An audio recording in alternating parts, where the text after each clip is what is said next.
Summer holidays வந்தாச்சு, நம்ம GT ஹாலிடேஸும் வந்தாச்சு. GT Holidays, South India's #1 travel brand. மார்க்கெட்லயே கம்மி சேதாரத்துல இன்னும் 1% தள்ளுபடி கொடுப்போம். ஓகே, வைரநக கேரட்டுக்கு 5000 தள்ளுபடி கொடுப்போம். தள்ளுபடி திருவிழா.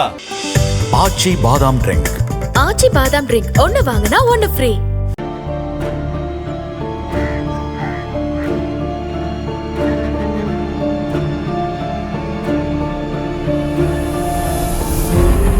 புதுச்சேரி அடுத்த வானரப்பேட்டை பகுதியைச் சேர்ந்தவர் 40 வயதான ஐயப்பன்.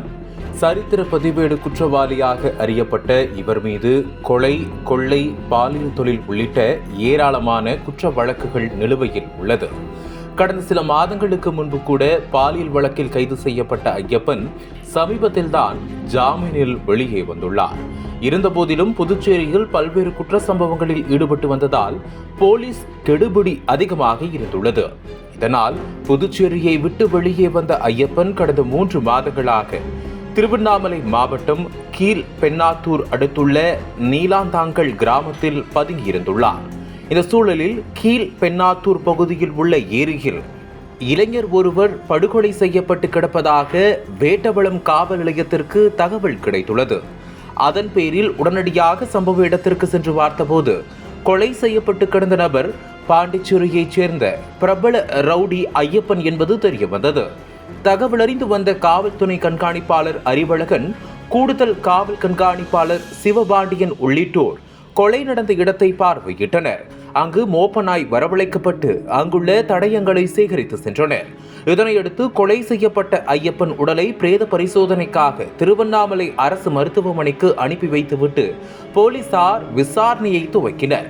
இந்த சம்பவம் குறித்து வழக்கு பதிவு செய்து ஐயப்பன் எதற்காக திருவண்ணாமலை வந்தார், அவருக்கு எதிரிகள் யாரேனும் இருக்கிறார்களா அல்லது முன்விரோதம் காரணமாக கொலை செய்யப்பட்டாரா என பல்வேறு கோணங்களில் துப்பு துளக்கினர்.